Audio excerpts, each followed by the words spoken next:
욥기 38장에서 41장 하나님께서 욥에게 말씀하시는 그런 내용을 가지고 하나님의 음성을 듣는 그런 비밀에 대해서 같이 한번 살펴봅니다.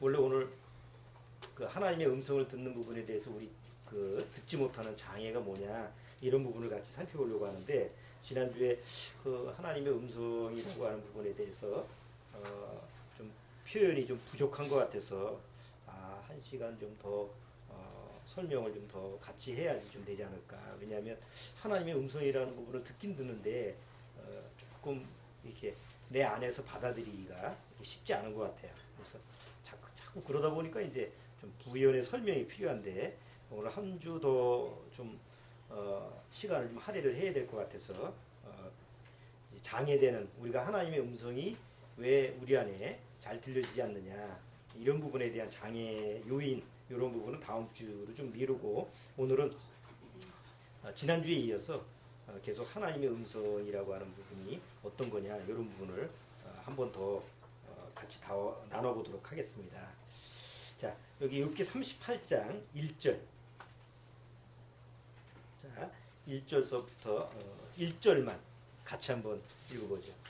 자, 때에 여호와께서 폭풍 가운데로서 욥에게 말씀하여 가라스 때 무지한 말로 이치를 어둡게 하는 자가 누구냐. 자, 이게 하나님의 그 음성인데 어떤 음성일까요? 그냥 여기 폭풍 가운데서 욥에게 말씀하여 가라스 때니까 이게 그냥 그 문자 그대로가 아니고 그냥 의미적인 얘기. 그냥 우리가 표현할 때 하나님이 이렇게 강하게 표현하신다라고 하는 어떤 그 문자적인 어떤 표현일까요? 아니면 실제적인 얘기일까요?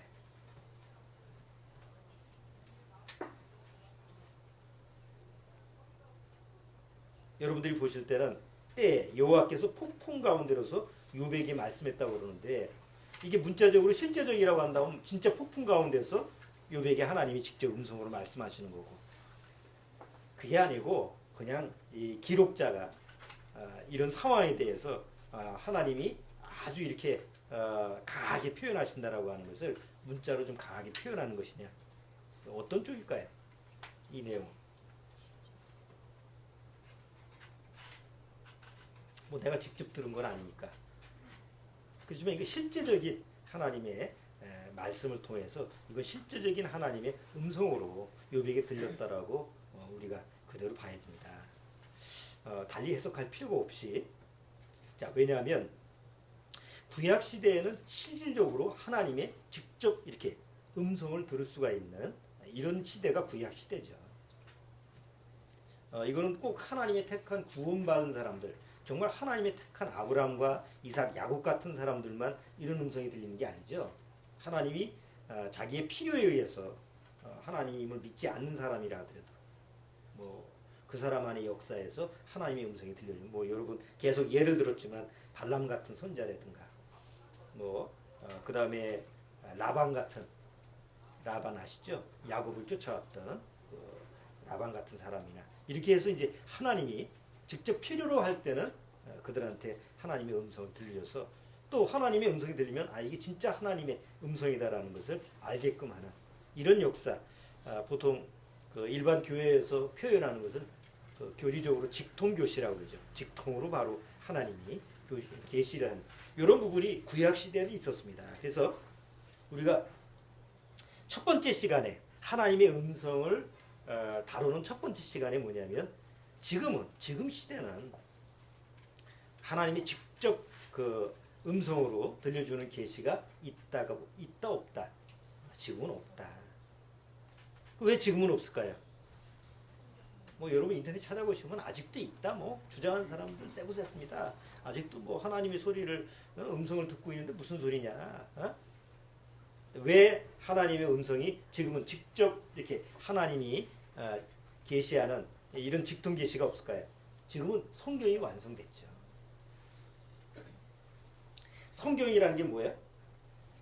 하나님의 소리를, 하나님의 음성을 모아서 책으로 만들어 놓은 겁니다.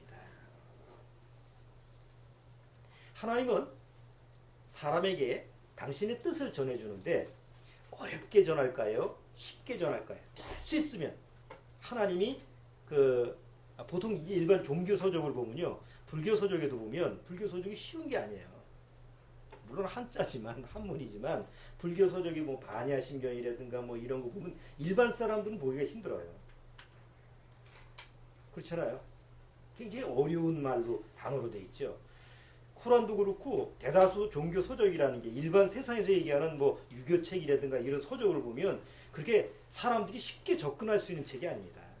그래서 항상 그 종교 서적을 이렇게 해석할 수 있는 뭐 지식자라든가 몇몇 사람이 그거를 해석해서 다른 사람한테 이렇게 전달해 줘야 되죠. 그럼 하나님이 당신의 뜻을 전하는데 모든 사람들한테 과연 어떻게 당신의 뜻을 전해줄까? 하나님은 될 수 있는 대로 쉽게 모든 사람이 뭐 무식한 사람이든 아니면 뭐 글자를 모르는 사람이든 어쨌든 그들이 모든 사람이 하나님의 말씀을 쉽게 접할 수 있게끔 그렇게 방법을 하나님이 일러주신 게 이제 하나님의 방법이에요. 그 중에 하나가 이제 성경책이라는 거죠. 그러니까 구약 시대에 하나님의 음성을 들은 사람들이 그냥 듣고 끝나는 게 아니라 그거를 기록한 거 아니에요. 책으로.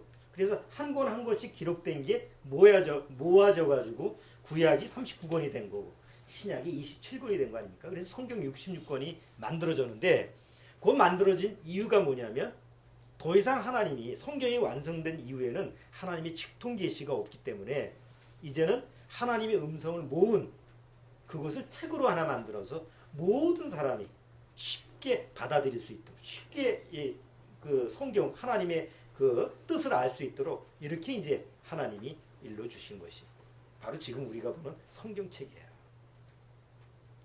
단 이제 우리나라는 이 성경책이 번역이 될 때 그 당시에 이게 한글하고 한문하고 혼용되는 이런 글로 번역됐기 때문에 굉장히 어려워요. 그나마 우리가 보는 이 지금 우리 개역 성경이라는 이 한글 성경이 굉장히 한자어로 돼 있어서 보통 아이들 보기도 쉽지 않은 책이죠. 근데 처음에 하나님이 성경을 이렇게 성경책을 만들어 주실 때는 모든 사람이 쉽게 볼 수 있게끔 그렇게 만들어 주는 그런 그 계통으로 이루어졌어요. 예를 들어서 뭐 히브리어 같은 거나 헬라어 같은 경우는 이스라엘 언어니까 그렇게 만들어졌는데 문제는 이제 이게 전 세계로 펼쳐지기 위해서는 그 히브리어가 번역이 돼야 되잖아. 히브리어가 번역되고 헬라어가 번역돼야 되는데 히브리어하고 헬라어하고 이게 번역이 되면서 가장 쉬운 언어로 번역된 게 바로 영어 성경이에요. 그래서 영어가 굉장히 쉬운 언어라고 언어학자는 얘기해요. 뭐 영어를 배우는 우리나라 사람들은 아이씨 영어 왜 이렇게 어려워 이렇게 하지만 언어 그러니까 유엔인가 어디 그런 그 전 세계 뭐 이런 거를 통계내는 데 있죠. 그 통계내는 데서 가장 쉬운 언어가 어떤 언어냐? 한국어는 가장 어려운 언어의 1위예요. 그러니까 한국어가 언어학상 제일 어려운 언어라고 해요. 1위가. 그리고 가장 쉬운 언어가 바로 영어라고 해요. 뭐 그건 그렇다 치고.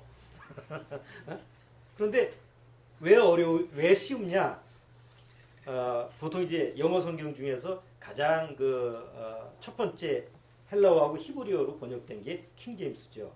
영국의 제임스 왕이 이제 사람들을 모아가지고 영어로 성경을 번역을 했는데 히브리어하고 헬라어하고 번역을 할 때 어렵게 번역하면 사람들이 못 보잖아요. 예를 들어서 성경책을 주는데 어려운 학자만 볼 수 있게끔 번역이 됐다고 한다면 누가 보겠어요? 그렇잖아요. 그래서 그 당시에 히브리어하고 헬라어는 모든 사람이 알 수 있는 언어가 아니니까 성령의 역사에 의해서 1611년도에 그 영국의 제임스 왕이라는 왕이 수많은 사람들을 모아놓고 히브리어하고 전문가들을 모아놓고 히브리어하고 헬라어하고 번역을 해라. 바로 번역을 하는데 가장 누구나 볼 수 있게끔 쉬운 단어를 사용해라. 이렇게 명을 해가지고 성경에 나와 있는 영어 성경에 나와 있는 단어의 수가 그렇게 많지 않아요. 그러니까 뭐 여기 보면 용어라는 게 예를 들어서 지역명, 뭐 이름명은 어쩔 수가 없잖아요. 고유명사니까. 그런 거 빼고 일반 그 언어로 쓰는 부분에 대해서 한 뭐 4, 5천 단어인가? 그 단어로만 사용하게끔 했대요. 그러니까 될 수 있으면 굉장히 쉬운 단어로 만들어서 누구든지 그 당시 영어권이니까 뭐 거지도 뭐 영어 쓰잖아요. 그러니까 누구든 성경책을 읽거나 아니면 누가 설교를 할 때 그 자기 말을 들었을 때 가장 쉬운 언어로 들을 수 있게끔 이제 번역이 된 거예요. 그게 이제 영어 성경이에요. 그 중에 제일 쉬운 단어로 된 게 킹제임스 버전.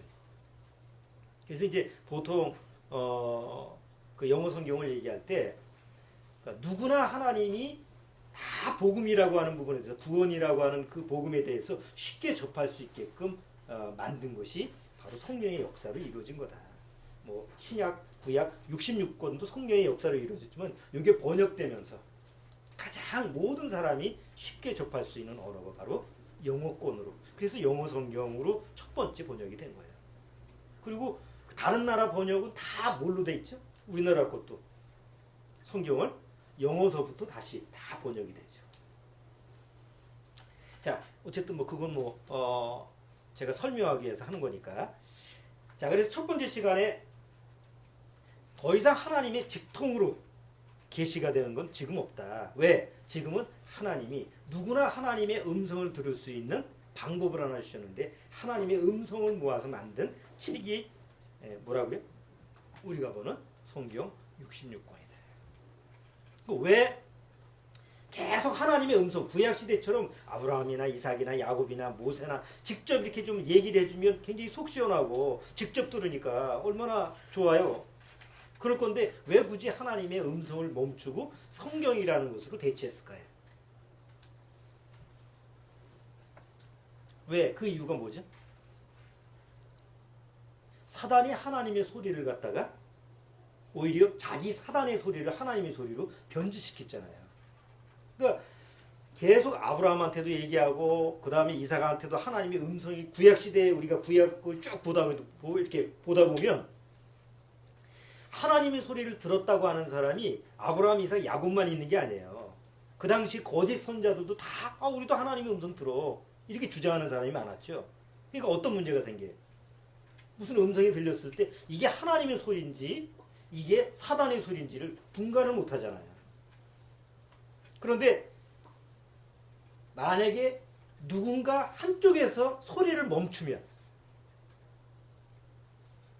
그 다음에 이 소리는 바로 여기서부터 나온 소리다 이게 분명해지잖아요. 그러니까 하나님이 능력이 없어서 하나님의 음성을 이제 안 하는 게 아니고 하나님의 음성을 모아놓은 성경책이 완성된 이후에는 더 이상 하나님이 직접 음성을 할 필요가 없어졌으니까 성경을 통해서 모든 구원의 뜻이 다 전달되게끔 만드셨기 때문에 하나님이 더 이상 하나님의 음성, 부분적으로 하던 그런 하나님의 음성을 딱 안 하시기는 거예요. 그 다음부터 뭔 소리가 들린다 그러면 뭐예요? 다 사단으로부터 오는 거짓 소리라는 것을 분간하게 한 거죠.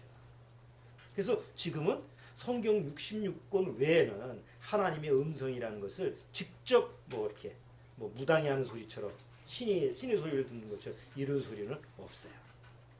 자, 두 번째 우리가 뭘 다뤘죠?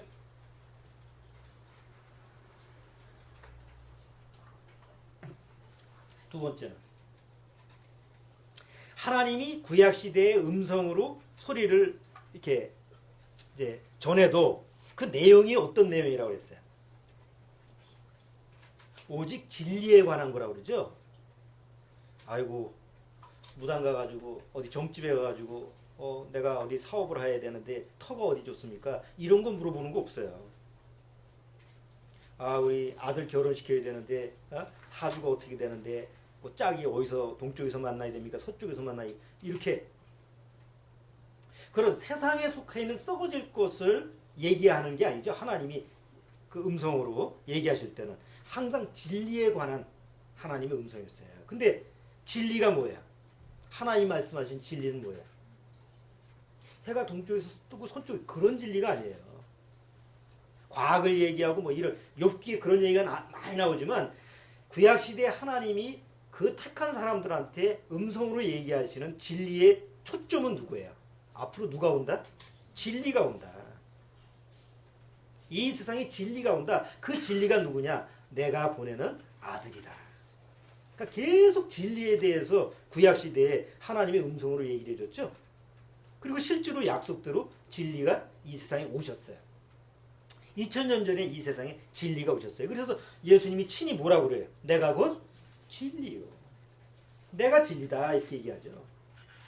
그런데 사람들은 그 진리가 오셨고 진리가 내가 곧 진리다라고 얘기하는데 사람들이 뭐라고 그랬어요? 아, 당신이 진리군요. 이제야 내가 진리를 발견했습니다. 이랬어요? 아니면 저런 능지처참한 놈, 오직 진리는 하나님 한 분밖에 없는데 왜 사람으로서 지가 진리라고 그래? 그래서 미워하고 결국은 십자가에 죽였잖아요. 진리를 죽인 게 누구예요?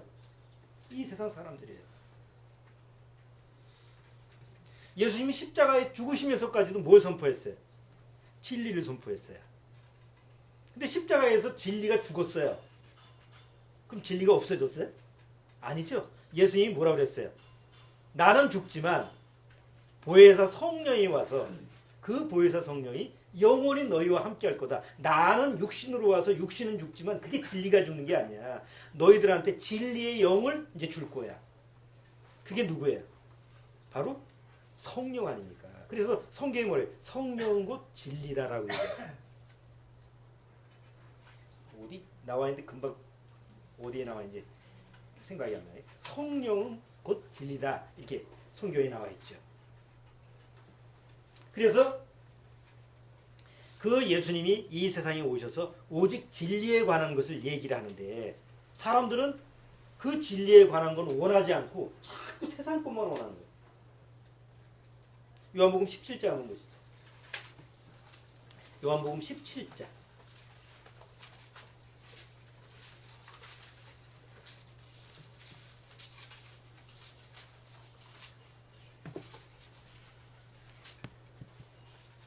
자, 요한복음 17장.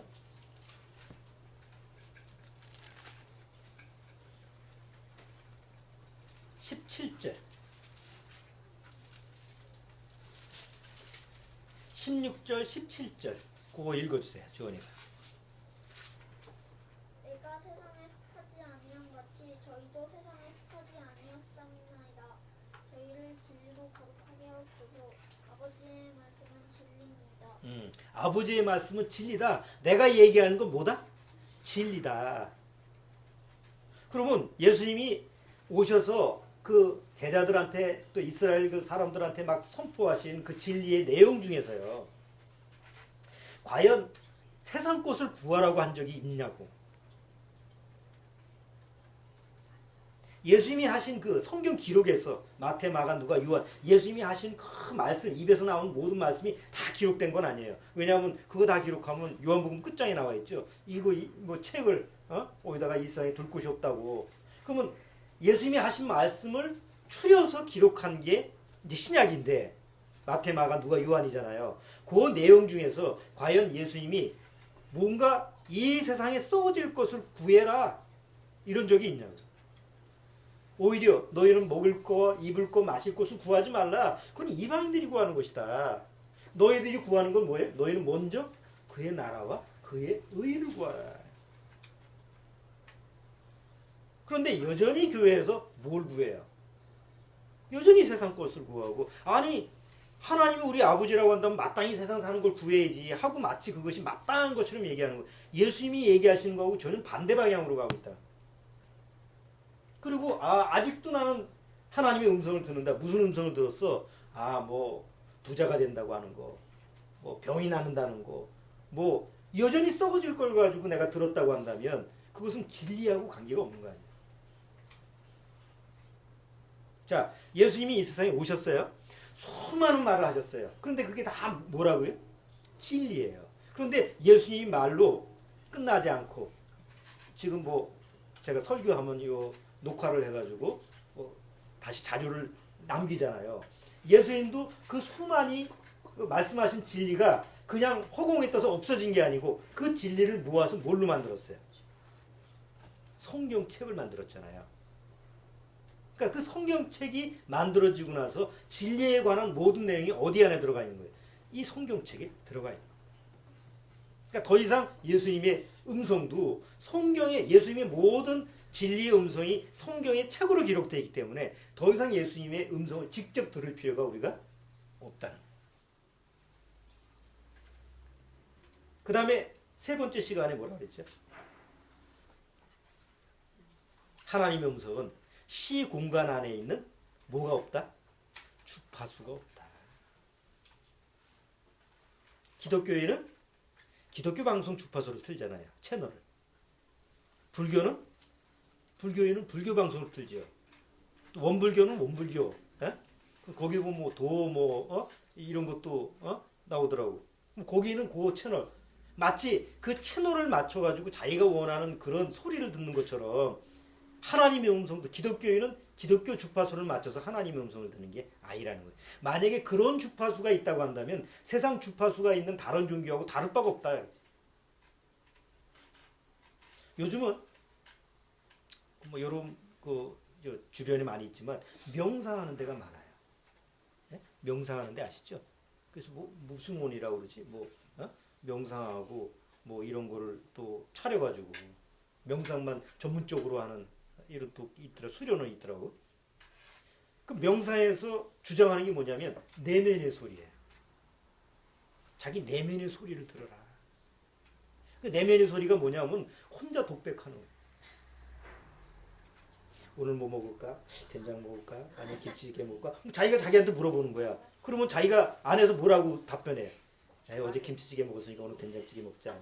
오늘은 중국식 짜장면 먹고 싶은데 이게 계속 혼자 얘기하고 혼자 말하는 거 뚝배기야. 우리가 그런 거 많이 하잖아. 에? 그게 내면의 소리다 이거예요. 지가 얘기하는 게 무슨 내면의 소리야. 에? 옛날 코미디 보면 부채도사가 어디 숨겨져 있는데 이게 어디냐? 맞냐? 틀리냐? 자기가 얘기하는 거하고 똑같은 거 아니에요. 그러니까 보통 명상에서 얘기하는 그런 내면의 소리라는 것도 결국 자기 안에서 나오는 자기 의식의 소리 아니에요. 그게 하나님의 음성이냐? 그게 아니라는 거예요. 대다수 기독교인들이 바로 이런 자기가 말하고 자기가 물어보고 자기가 답하는 그런 의식으로 하나님의 소리를 들었다고 생각하는 거예요. 요번에 땅 샀는데 그게 오를까 말까 오를까 말까 마음속에서 하나님 오를까요? 안 오를까요? 팔을까요? 말까요? 주식도 사서 팔까요? 말까요? 조금 있다가 파는 게 낫다고 스스로 생각하는 거예요. 그게 이제 하나님의 소리인가 보다. 그러니까 우리가 그럴 때가 많잖아요. 스스로. 이게 맞습니까? 맞느니라. 그런 소리가 들리는 것 같아. 그러면 결정하는 거야. 그게 하나님의 소리라고. 그러면 부처 믿는 사람은 그게 누구 소리라고 그러는 거야. 그거 부처 믿는 소리라고 생각하는 거지. 그러니까 귀에 걸면 귀걸이고 코에 걸면 코걸이에요. 그런 식으로 하나님의 음성을 들었다고 하는데 하나님의 음성은 그렇게 내면의 소리로 들리는 게 아니라는 거죠.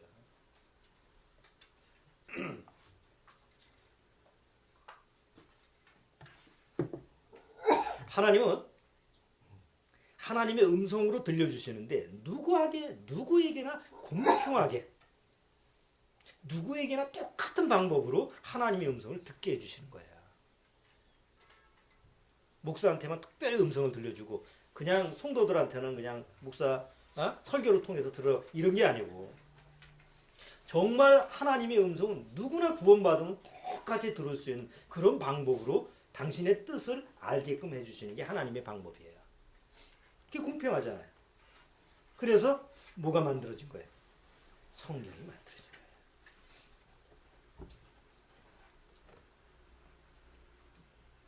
거예요. 자, 고린도전서 14장. 고린도전서 14장.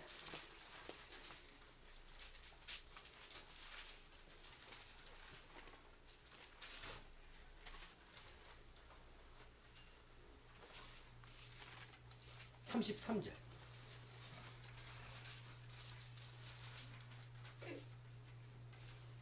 자, 고린도전서 14장 33절. 자, 고두 크게 한번 읽어주세요. 하나님은 어지러움의 하나님이 아니시오 오직 화평의 하나님이시라. 하나님은 어지러움의 하나님이 아니에요. 하나님의 음성이 딱 들렸는데 이게 하나님의 음성일까 사단의 음성일까 내면의 소리일까 뭐 복잡해.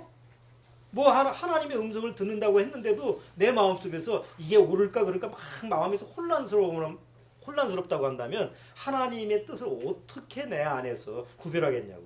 그러니까 그렇게 만드는 게 하나님의 방법이 아니라는 거죠. 하나님은 어지러움이 하나님이 아니에요. 하나님 믿고 나니까 막 정신이 혼란스러워. 막 어지러워 죽겠어. 이게 하나님이 주시는 방법이 아니에요. 하나님이 딱 주시는 방법은 마음속에서 혼란스럽다고 하더라도 어느 날 딱 질서가 잡히는, 어지러운데 어느 날 하나님의 진리가 오면 내 안에서 딱 정리가 되는, 이게 하나님의 방법이에요. 그 방법 중에 가장 확실한 방법이 뭐예요?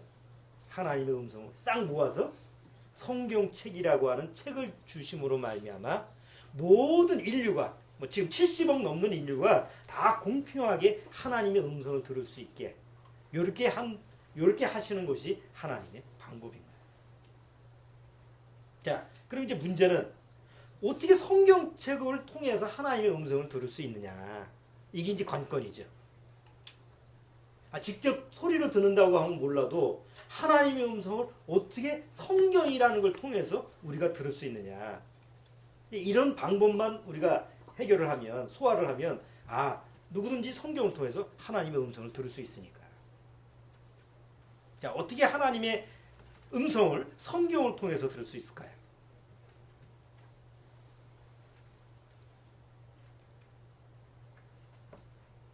성경을 뭐라고 그러죠?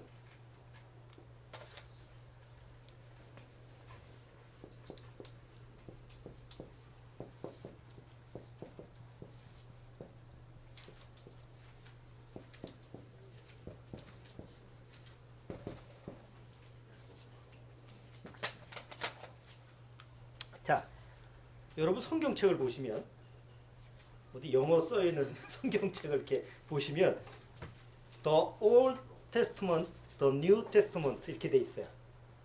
성경책을 바이블이라고 하는 성경을 총 통틀어서 바이블이라고 하지만 신약 성경, 구약 성경 이렇게 이제 표시를 할 때는 여기 테스트먼트라고 하는 단어를 써요.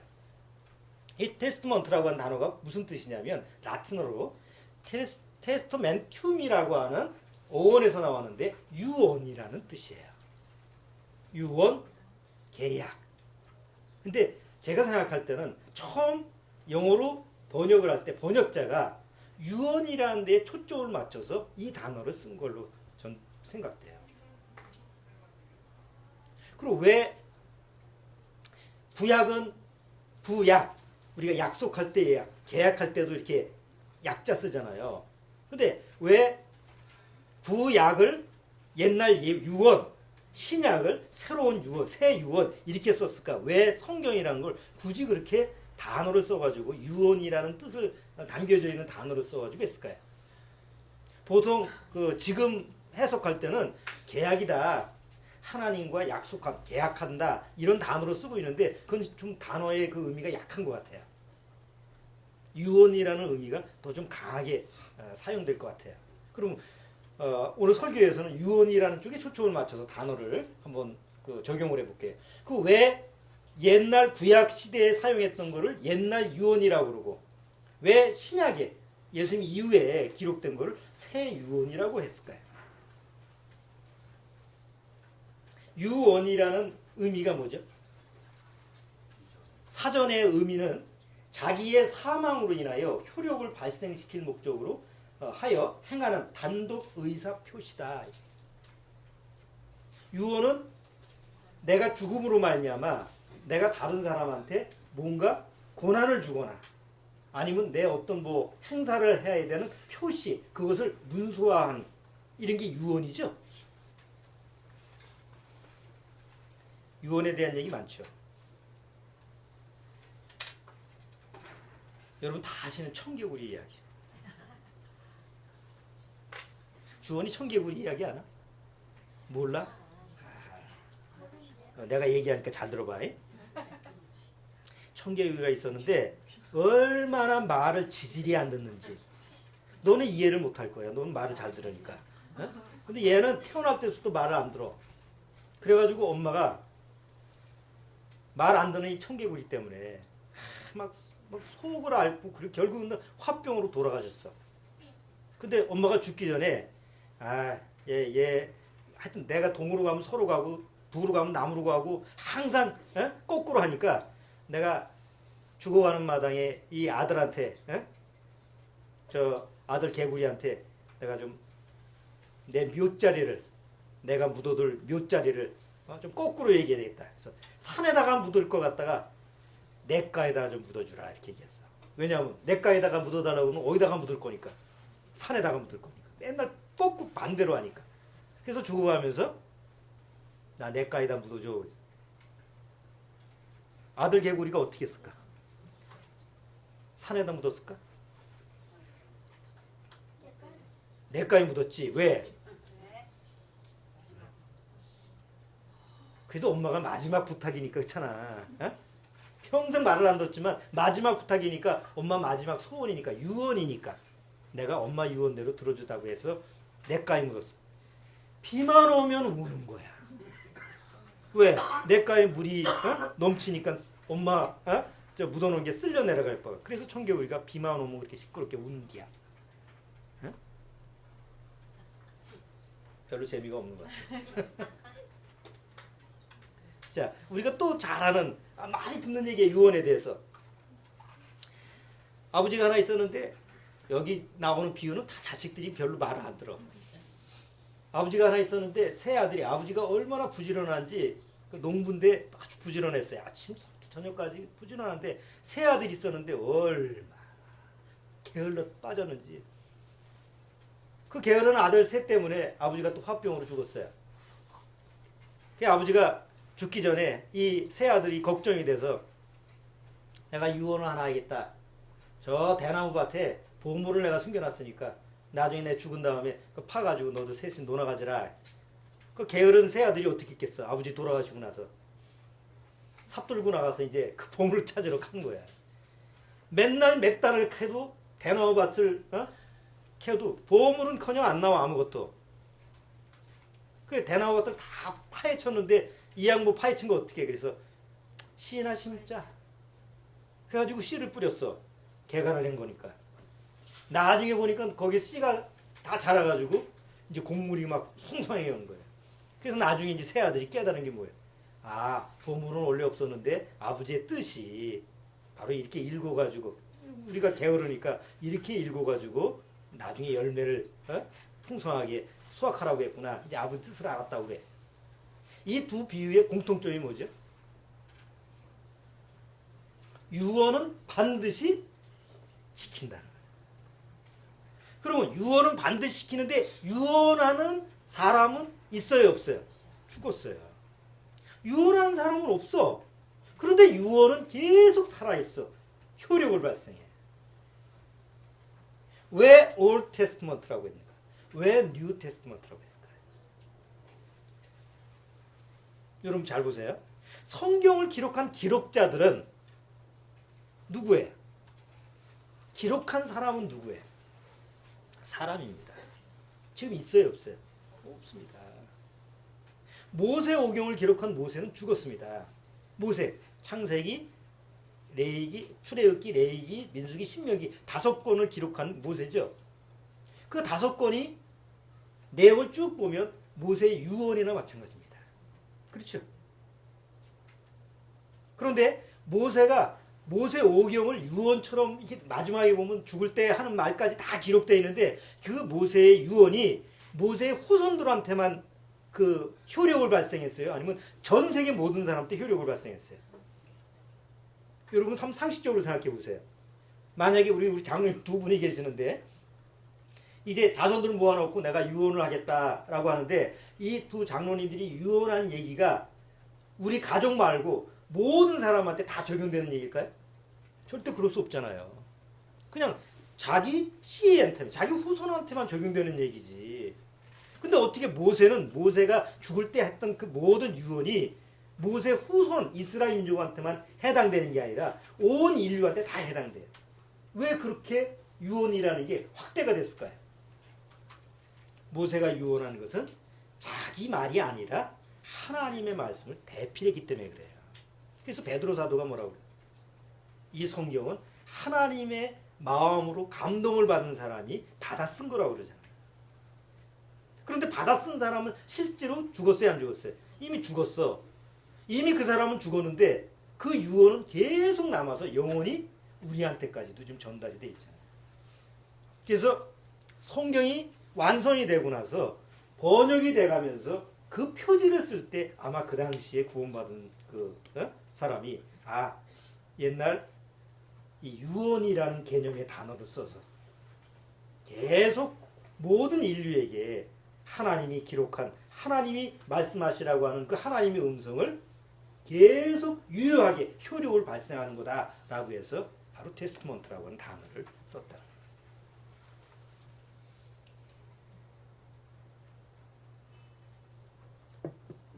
자, 이따 오후에 우리 두 분 장로님의 유언을 미리 한번 들어볼까? 내가 자료를 어디 모아놨는데 잊어버리고 안 가져왔네. 어떤 아버지가 자기한테 쓴 유언이라고 하는 것을 이렇게 시로 썼는데 올려놨더라고요. 굉장히 슬픈 얘기야. 아버지가 쉽게 말하면 이런 얘기예요. 내가 돈도 없고 아무것도 물려줄 게 없다. 그게 마음이 아프다. 가슴이 아프다. 그럼 다른 얘기라도 써야 되잖아. 계속 가슴 아프다만 하고 끝났어. 유언이.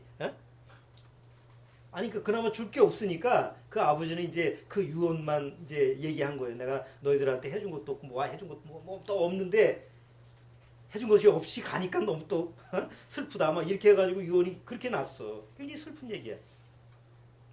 그러면 우리 박 장로님이나 우리 장로님이 후손들한테 줄 때 과연 유언을 어떻게 하실까?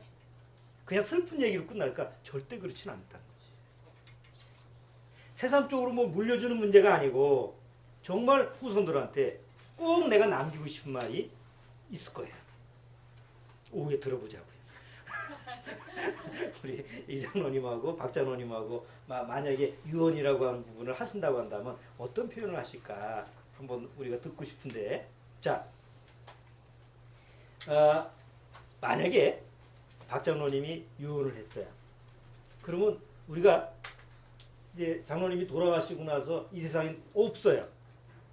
근데 후손들이 남아서 그 아버지가 한 말을 잊어버려요. 계속 기억하고 있어요. 기억하고 있어요. 왜 기억하고 있죠?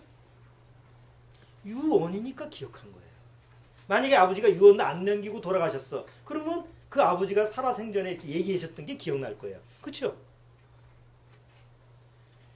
음성이라고 하는 건 늘 직접 소리로 들어야지 내 안에 발견되는 것만이 음성이 아니에요. 그 얘기하는 사람이 없는데도 불구하고 그것이 나하고 어떤 연관관계가 돼 있으면 그 음성이 계속 살아서 남아있는 거예요. 그러면 하나님의 음성을 모아가지고 책으로 딱 만들었을 때 성경책은 우리가 보는 글이지만 그 글을 통해서 우리가 뭘 발견하느냐 이거죠. 만약에 아버지가 유언서를 썼어요. 유언장을 딱 썼는데 야 어디 땅 어디 뭐 이런 거 썼다고 한다면 후손들이 그걸 보고 그걸 어떻게 기억해요? 정욕적인 거, 그러니까 세상에 물질적인 걸 남겨주면 절대 기억을 안 해요. 마음에서. 초점이 어디만 가 있어요? 물질만 가 있어요. 고마워하지도 않아. 저것도 그럴 것 같아요. 야 어디 땅 있으니까 너 상속받으라. 그러면 그거 있을 때까지만 고맙지. 그거 쓴 다음에는 더 이상 기억이 안 나요. 그건 정신적인 게 아니거든. 물질적인 거기 때문에 아무 소용가치가 없어. 그런데 아버지가 유언장을 하나 줬는데 그 안에 내용을 보니까 뭐 준다는 얘기는 아무것도 없어. 에이. 그렇지만 그 안에 아버지가 내 안에 나를 통해서 마음으로 주고자 하는 내용이 들어가 있어요.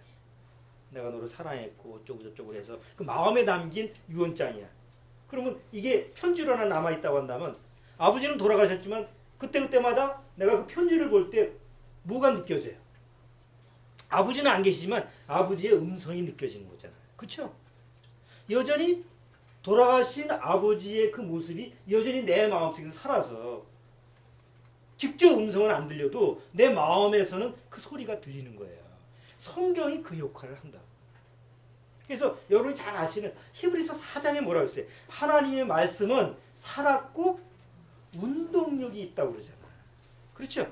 히브리서 4장 한번 보시죠. 히브리서 4장 12절.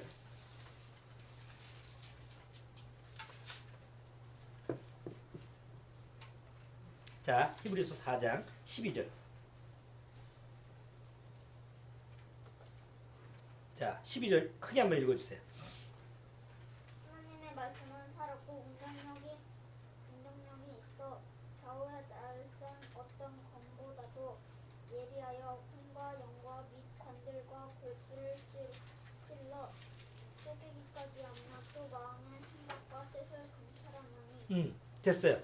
여러분, 소리라는 건 말이죠. 한쪽으로 듣고 우리가 쉽게 한쪽으로 들으면 한쪽으로 나간다고 그러죠. 나가진 않아요. 비유적인 편이에요. 어떤 소리를 들으면요, 그 소리가 내 안에서 인지가 되는 동시에 소리는 없어져요. 그렇죠? 영어도 그런 것 같아요. 영어를 쉽게 하는 사람은 나는 옛날 방식으로 배워가지고 그게 안 벗겨져. 영어 문장을 들으면 계속 뒤서부터 해석을 해야 돼.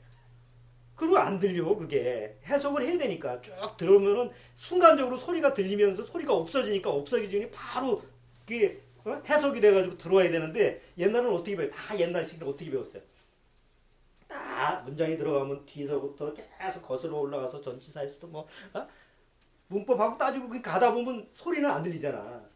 근데 언어라고 하는 건 그렇게 해석되는 게 아니라 제가 이렇게 쭉 얘기를 하면 여러분이 제 얘기 단어를 다 기억하는 게 아니잖아요. 다 잊어버리잖아. 근데 듣는 단어가 즉시 내 안에 들어오면서 해석이 되잖아. 모든 언어가 다 그렇게 돼야 돼. 영어든 소련어든 일본어든 다 그렇게 돼야 돼. 그런데 소리를 어떻게 음성을 어떻게 자꾸 들으려고 하냐면은 해석해서 자기 나름대로 자꾸 그걸 재해석해서 들으려니까 그게 안 들리는 거예요. 성경도 마찬가지예요. 하나님의 말씀은 살았고 운동력이 있다고 그러니까 우리가 성경을 볼 때 정말 구원받은 사람만이 가능한 거예요. 구원받으면 성경을 보면서 이게 소리화되는 거예요. 그냥 문자를 보고 끝나는 게 아니라 하나님의 말씀은 살았고 운동력이 있어라는 말이 단어가 되면서 그것이 바로 내 안에 맞아 살아있어. 내 안에서. 그러니까 생생하게 살아서 들어오는 거예요. 구원받은 사람만. 가능한 거예요, 이게. 그러니까 지금 직접 하나님의 음성은 안 들려도 그렇죠? 만약에 지금도 하나님의 음성이 들린다고 합시다. 야무개야 뭐 이렇게 음성이 들린다고 한다면 아까 얘기했지만 소리라는 건 있어요 없어지는 거예요. 아무리 하나님의 음성으로 얘기하신다고 해도 그 음성은 없어지는 거예요 계속. 근데 성경책은 안 없어지잖아.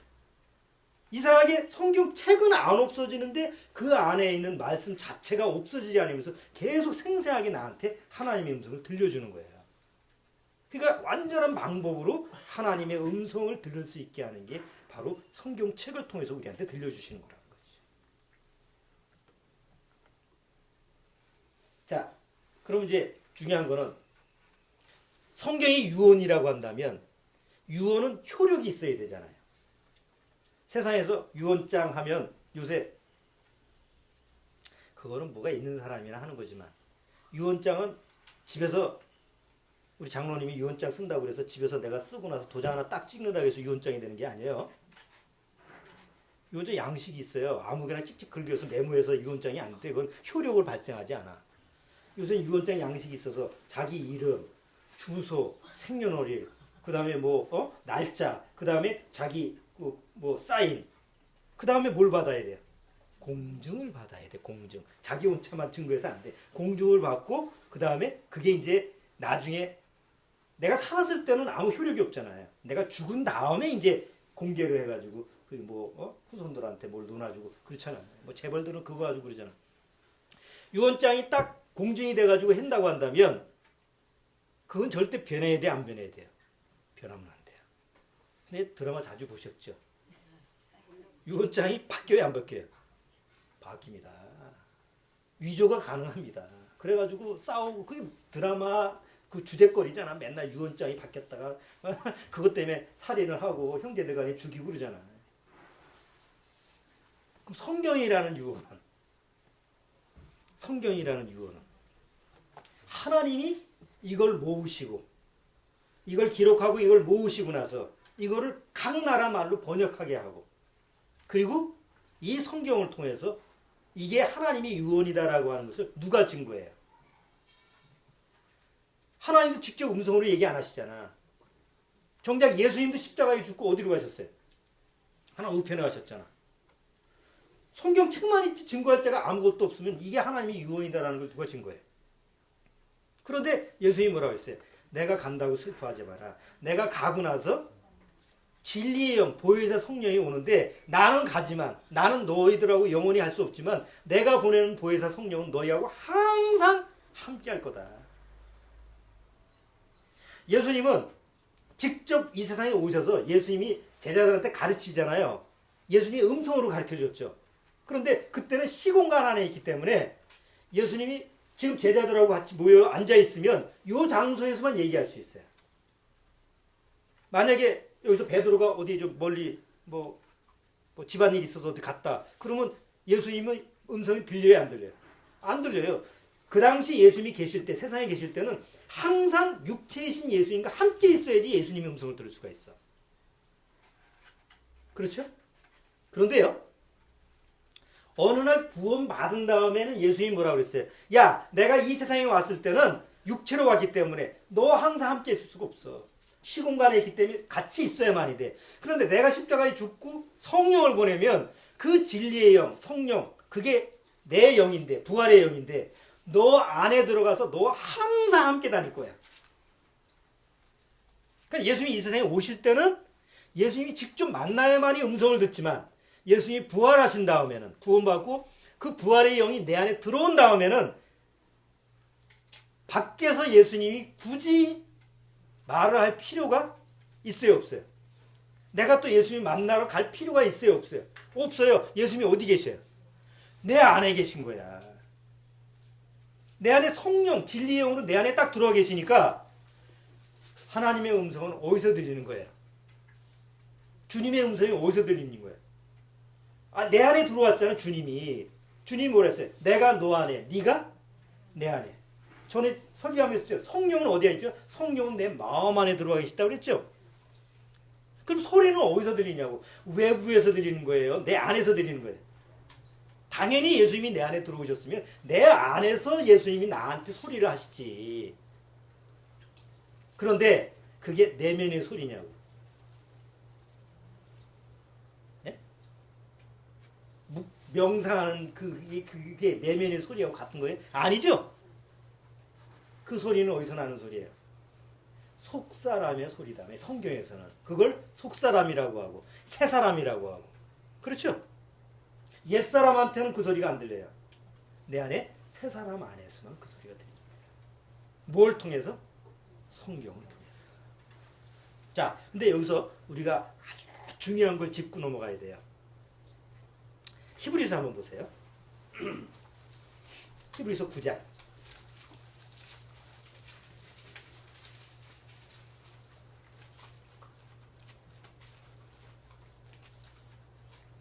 자, 히브리서 9장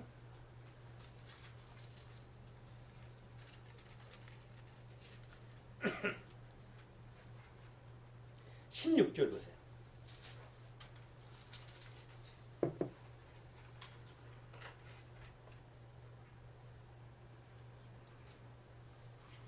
자, 16절 읽어주세요. 유언은 유언한 자가 죽어야 되나니 유언은 그 사람이 죽은 후에야 된고한즉 유언한 자가 살았을 때에는 언제든지 효력이 없느니라. 자, 유언은 효력이 언제 발생해요? 유언한 자가 죽어야 되잖아. 그럼 구약 시대에 수많은 예언들이 기록되어 있고 그게 유언이야. 구약 올드 테스트먼트라고 한다면 구약의 유언은 언제 효력이 발생해요? 바로 예수님이 오셔서 십자가에 죽고 피를 흘려야만이 효력을 발생한 거야.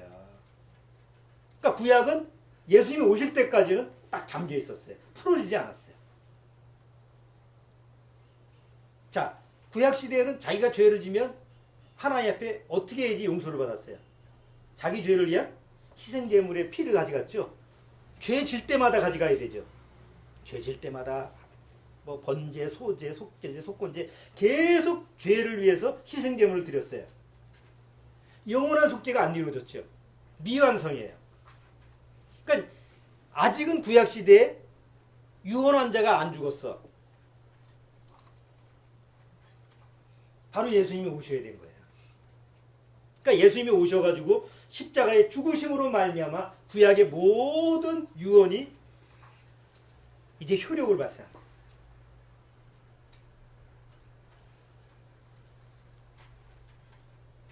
구약에서 하나님 말씀하시는 유언이 뭐예요? 하나님이 이스라엘 민족하고 약속하신 게 뭐예요? 메시아를 보내겠다잖아. 결국은 메시아죠. 내가 너를 위해서 메시아를 보내겠다. 메시아를 보내면 너희가 뭘 얻는다고? 구원을 얻는다. 근데 예수님이 오시기 전까지는 그 유언은 효력을 발생 못하죠. 근데 예수님이 오셨어. 근데 안 죽었어. 예수님이 안 죽었어. 그러면 효력이 발생 안 하잖아. 근데 예수님이 십자가의 죽으심으로 말미암아 구약 시대의 모든 한 예언의 말씀, 그 약속의 말씀은 예수님이 십자가의 죽으심으로 말미암아 이제 효력을 발생하는 거예요. 무슨 효력? 이스라엘 민족이 예수 그리스도의 십자가를 통해서 다 하나님 앞에서 영원한 구속함을 받는. 근데 동시에 신약이라는 게 뭐예요? 신약, 뉴 테스트먼트. 이스라엘 민족만 구원받는 게 아니고 이스라엘 민족만 창세기서부터 아담 이후의 모든 사람들만 구원받은 게 아니고 앞으로 태어날 우리까지도 예수님이 십자가의 죽음으로 말미암아 피를 흘려서 이제 영원한 속죄를 이루겠다라는 게 예수님이 십자가에서 우리한테 이루시는 유언이잖아요. 그러니까 예수님이 십자가의 죽으심으로 말미암아 그 유언의 효력이 발생하는데 우리는 예수님보다 뒤에 태어난 사람이죠. 예수님 뒤에 태어난 사람 아니에요. 2000년 전에 오셨으니까. 그럼에도 불구하고 예수님의 유언은 여전히 나한테 뭘 발생한 거예요? 효력을 발생한 거예요. 예수님의 피로 말미암아. 그게 히브리서 9장 전체 얘기예요. 이게. 첫 번째도 피로 말미암아 그 언약이 성사되지 않았느냐. 그러나 그거는 모형이었다. 한 제물이 와서 영원한 속죄를 이뤘다. 이제 진짜 그 유언이 이루어졌다. 예수 그리스도가 십자가의 죽으심으로 말미암아 이제 하나님의 우리들한테 주는 약속, 영원한 구원의 약속이 이제 완성이 됐다. 이게 히브리서 전체 지금 쭉 얘기했던 얘기예요. 한번 보세요. 히브리서 9장 잠깐 볼게요. 자, 9장 24절서부터. 자, 24절서부터도 좀 24절서부터 28절까지 쭉 한번 읽어주세요. 그리스도께서는 참 것의 그림자에 손으로 만든 성소에 들어가지 아니하시고 오직 참 하늘에 들어가서 이제 우리를 위하여 하나님 앞에 나타나시고 대제 선언이 해마다 다른 것의 피로써 성소에 들어가는 것 같이 자주 자기를 드리려고 아니하실지니 그리하면 그가 세상을 창조할 때부터 자주 고난을 받았어야 할 것일때 이제 자기를 단번에 제사로 드려 죄를 없게 하시려고 세상 끝에 나타나셨느니라. 한번 죽는 것은 사람에게 정하신 것이요 그 후에는 심판이 있으리니 이와 같이 그리스도도 많은 사람의 죄를 감당하시려고 단번에 들이신 바 되셨고 구원에 이르게 하기 위하여 저와 상관없이 자기를 바라는 자들에게 두 번째 나타나시리라. 자, 예수 그리스도가 십자가의 죽으심으로 말미암아 구약과 신약의 모든 유언은 이제 완성된 거예요. 예수님이 죽었잖아요. 아까 유언한 자는 그러니까 유언한 자가 죽어야만이 효력을 발생한다고 그러잖아요. 그렇죠? 그러니까 구약 시대에 뭐예요? 야, 내가 선지자를 통해서 이렇게 예언한 모든 예언은 누가 와서 죽어야만이 이 유언이 효력을 발생하느냐? 내 아들 예수 그리스도가 와서 죽어야만이 이게 효력을 발생한다. 이게 이사야서 53장 아니에요. 그렇죠? 이사야서 53장. 그가 와가지고 너희 모든 죄를 위해서 대신 죽는다라는 게 예언돼 있잖아. 그 다음에 신약도 마찬가지죠. 예수 그리스도가 십자가에서 피를 흘리고 죽으심으로 말미암아 우리한테 주시고자 하는 모든 그 영원한 약속. 예수님은 뭘 주신다고 그랬어요? 제자들한테 뭘 주신다고 그랬어요? 뭘 상속해 준다고 그랬죠? 예수님이. 누가복음 12장에 보면 예수님이 제자들을 이렇게 가르치는데 어떤 두 형제가 와서 주님, 우리 좀 상속 좀 나눠주세요. 아버지가 유언하고 돌아가셨는데 이 형하고 이거 우리 공평하게 나눠주세요. 이렇게 이제 예수님한테 그 재산 상속에 대해서 유산에 대해서 좀 그 예수님 보고 해달라고 했어요. 그러니까 예수님 뭐라 그래요? 누가 나보고 상속을 이렇게 나누는 자로 만드네 판단하느냐? 나는 그런 자가 아니다 하면서 거기서 부자의 얘기를 하잖아. 부자. 한 부자가 있었는데 소출이 풍성하며 뭐 곡관을 짓고 나서 여기도 저기도 가득 채웠다. 어느 날 자기 영혼 보고 평안히 먹고 마시자. 그럴 때 하나님이 그 밤에 내가 내 영혼 오늘 도로 찾아가르니 네 예비한 것이 다 누구 거냐? 나 뭐냐? 그게 누가복음 12장 얘기예요. 그러면 예수님이 주시고자 하는 이제 유언이 뭐야? 예수님이 십자가에 죽기 전이지만 제자들한테 계속 내가 죽으면 너희들한테 이것이 갈 거다. 내가 죽으면 너희들한테 이것이 하나님 앞에서 이걸 전해줄 거다. 예수님이 주시고자 하는 그 상속이 뭐예요? 유언장 내용이 뭐예요? 이 세상 거예요? 아니죠. 이 세상 썩어질 게 아니라 영원한 상속이죠. 영원한 아버지 하나님의 나라잖아.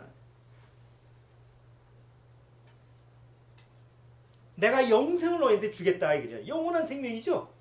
그러니까 예수님이 우리한테 상속 주고자 하는 건 뭐예요?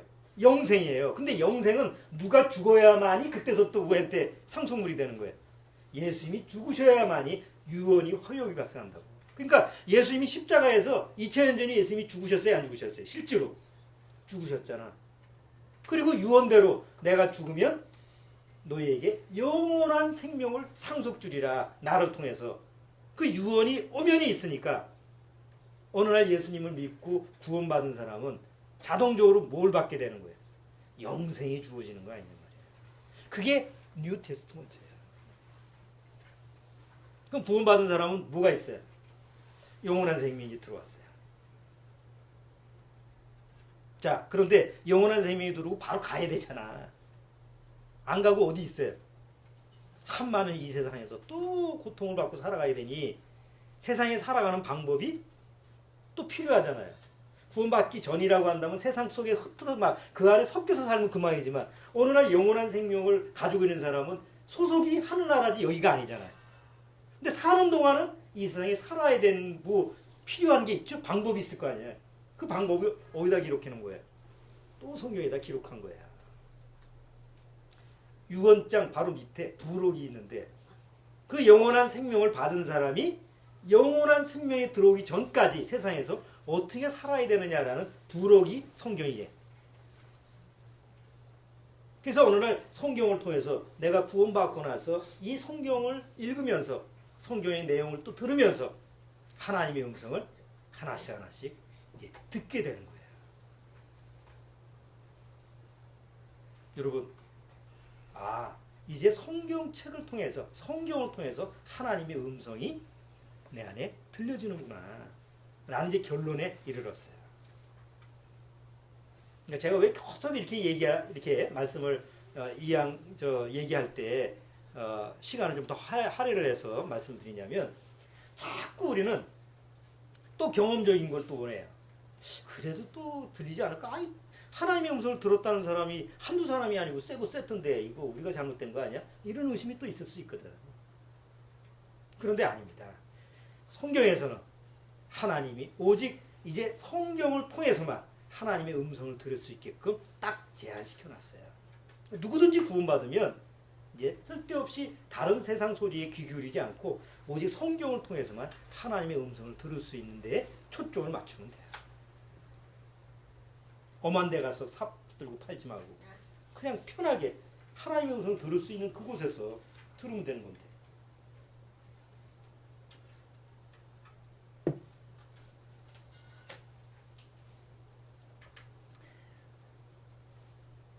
그 엘리야가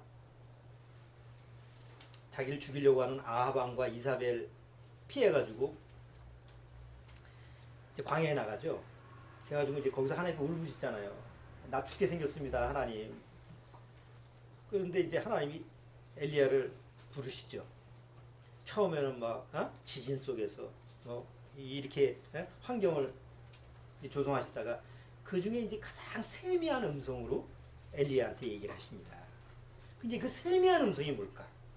구약 시대는 세미한 음성이라고 표현했지만 구원받고 나서 바로 구원받은 성도들한테만 들리는 세미한 음성이 바로 어디에서 들려지는 걸까요? 내면의 소리? 아닙니다. 바로 내 속사람을 통해서 오는 소리. 구원받고 너희가 이제 새 사람이 되었으니, 그러니까 새 사람 안에서 하나님의 음성을 듣는 거예요. 우리 속사람, 바로 속사람을 통해서 새 사람이나 속사람이 똑같은 얘기죠. 하나님의 음성이 들립니다. 왜요? 하나님의 음성은 죄 속에서 이루어질 수가 없거든요. 죄 속에서 들릴 수가 없거든요. 아주 하나님의 거룩한 음성은 거룩한 장소가 필요해요. 그 거룩한 장소가 구원받은 다음에 내 안에 이제 들어온 거예요. 속사람으로, 새 사람으로. 새 영, 거듭난 영, 이렇게 성경에는 여러 표현이 되어 있죠. 그 안에서 이제 하나님의 음성이 들리는데 이게 진짜 하나님의 음성일까 아닐까라는 분별을 하게 하기 위해서 하나님은 성경이라고 하는 것을 주는 거예요. 누구든지 이제 성경을 통해서 하나님의 음성을 들을 수 있게끔 이렇게 만들어 주셨기 때문에 성경책 외에 다른 데에서도 하나님의 음성을 들을 필요가 없게 된 거예요. 자, 이제 하나님의 음성이 어디를 통해서 나한테 들려지는지 이제 뭐 기본적인 원리는 아실 거예요. 이 들어야죠.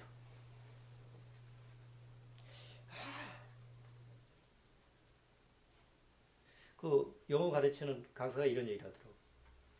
처음에 영어를 이렇게 배울 때 이게 영어 책을 봐도 이 독해가 안 되는구나.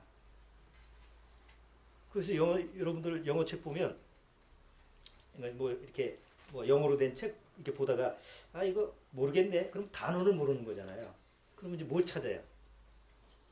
사전을 가지고 다 찾습니다. 그래서 옛날 공부할 때 그 영어 책 보면 거기에 밑줄 긋고 뭐다 아래다가 뭘 써요? 한 문장 있으면 그 아래다가 모르는 단어를 다 쓰죠. 그러면 해석이 돼야 돼요, 안 돼야 돼요? 단어가 다 해석됐으니까 문장 전체가 단어가 다 사절 찾아서 해석됐으니까 문장이 해석이 돼야 되잖아요. 단어를 다 찾아내는데 해석이 돼요, 안 돼요? 안 돼요. 신기하죠? 단어를 찾았다고 해서 문장이 해석이 되는 게 아니에요. 성경도 마찬가지예요. 성경을 보고 글자의 단어는 다 아는데 그 성경 내용을 모르잖아요.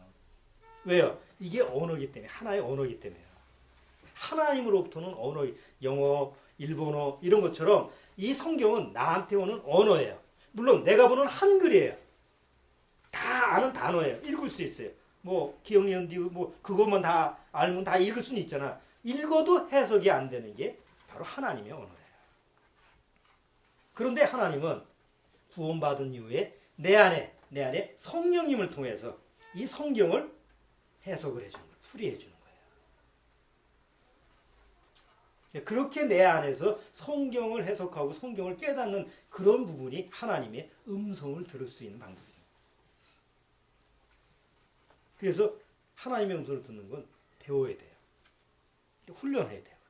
그냥 무조건 구원받았다고 해서 들어지는 게 아니고 그 하나님의 음성을 들을 수 있는 그런 좀 기술적인 면 이런 부분이 영 안에서 잘 훈련돼야 돼요. 그래서 다음 주서부터는 아, 내가 구원받았는데, 틀림없이 구원받았는데, 또 성경도 매일 있는데, 왜 성경에 대한 내용이 바로바로 내 안에 잘 소화가 안 될까? 왜 잘 안 익혀질까? 바로 장애물이 뭐냐? 이런 부분에 대해서 같이 한번 다음 주에 장애물을 한번 살펴보도록 하겠습니다. 자, 기도하겠습니다. 주님 감사합니다. 정말 구원받고 나서 늘 하나님의 음성을 듣고 하나님의 음성을 늘 우리 심령에 새기며 살아가고 싶은 마음을 다 가지고 있습니다. 기도할 때나 묵상할 때나 우리가 성경을 읽을 때나 교제를 나눌 때나 늘 하나님의 그 성령을 통해서 들려지는 음성이 없다면 우리는 온전한 그런 신앙생활을 할 수가 없는 줄 압니다. 아무쪼록 여기 모이는 모든 심령들 늘 하나님의 음성에 귀 기울이는 그런 성도가 될 수 있고 또 그 하나님의 음성은 성경 66권을 통해서 우리 안에 늘 들려진다는 사실을 기억하고 그 하나님의 음성을 늘 잘 들을 수 있는 이런 훈련을 믿음 안에서 잘 받을 수 있도록 주님께서 인도하여 주옵소서. 예수님의 이름으로 기도드리옵나이다. 아멘.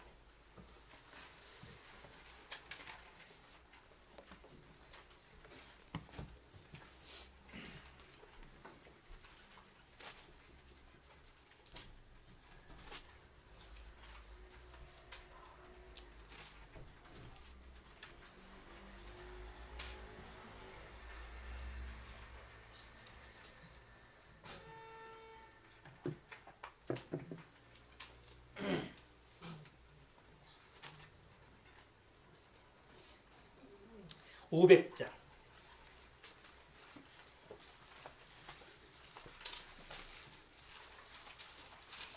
500장 주 음성 외에는 더 기쁨 없도다.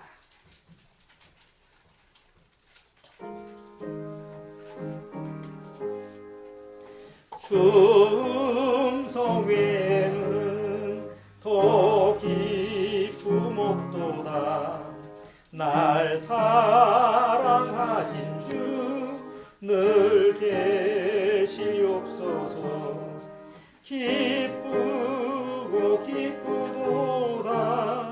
항상 기쁘도다. 나 주께 왔사오니 복 주옵소서. 나 주께 왔으니 복 주시옵소서. 주 함께 계시면 그